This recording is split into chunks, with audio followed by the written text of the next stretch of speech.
just wanted to kind of give you an update in terms of council and where we're at for this year prior to the election year. As you know, the drop legislation is before us. There's going to be hearings coming up to talk about it.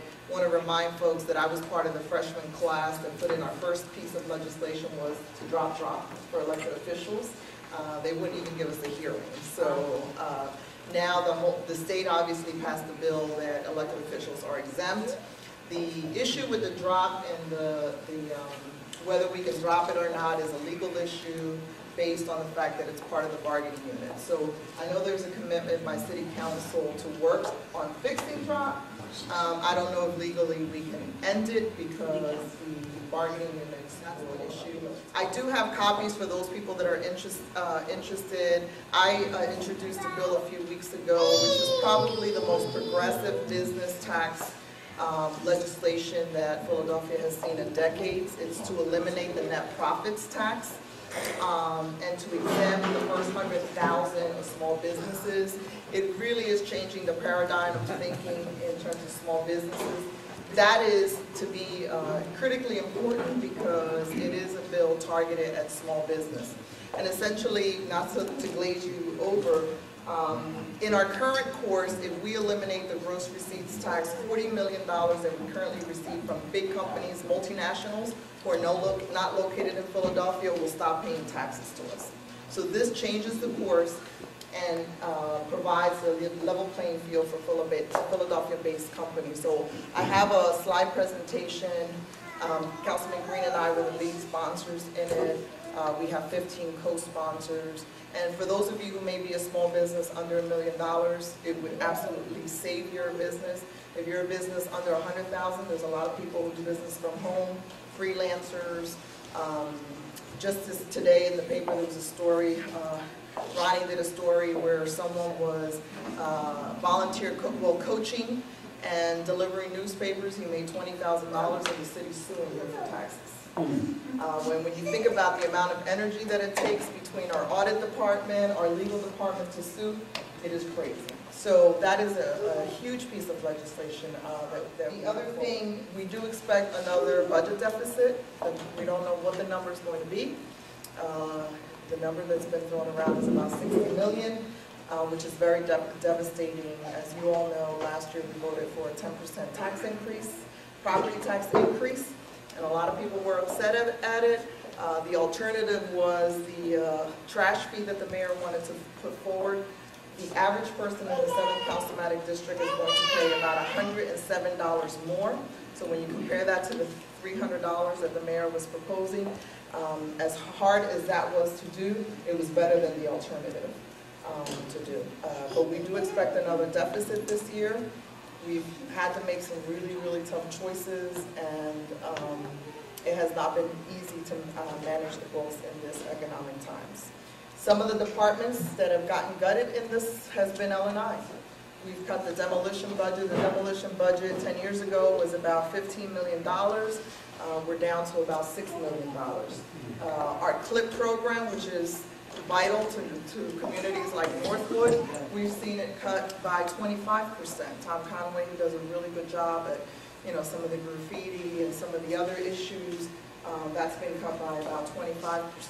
So it's hurt neighborhoods. I say that to say that some of the tough decisions that this administration has made has hurt neighborhoods. There were a lot of people that came out and testified during the budget in support of CLIP. We had some of the civics come out. I know the PDEX came out and supported it. So not an easy time to be in government.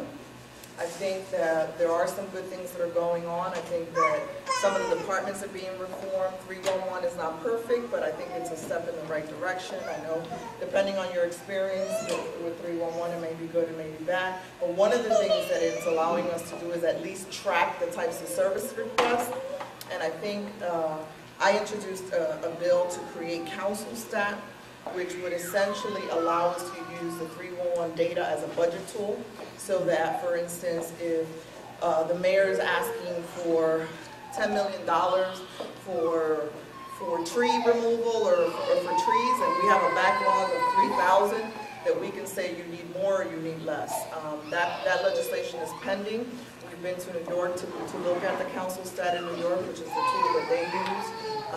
I think we will get that bill out and we'll start working on being able to institute that. And what that'll allow us to do is every single service request that comes into the city, I would get data and I'd be able to make sure that we're allocating money based on the needs and the services that are there.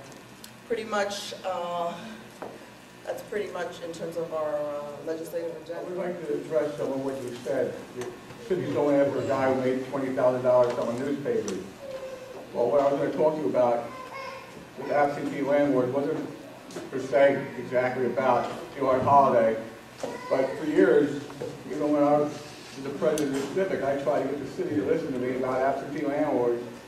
Absentee landlords are no different than that guy selling those newspapers. You're doing a lot of things to help people start a legitimate business, but you're not doing anything to address the illegal businesses. Philadelphia is a perfect environment for black market economies. You can offer all the things in the world to help people get a business started, but if they're running illegal businesses, how do you tax that? Well, one of the things is we don't have the resources to the discovery because we spent a lot of time chasing down certain things. You cut the people that you need for enforcement.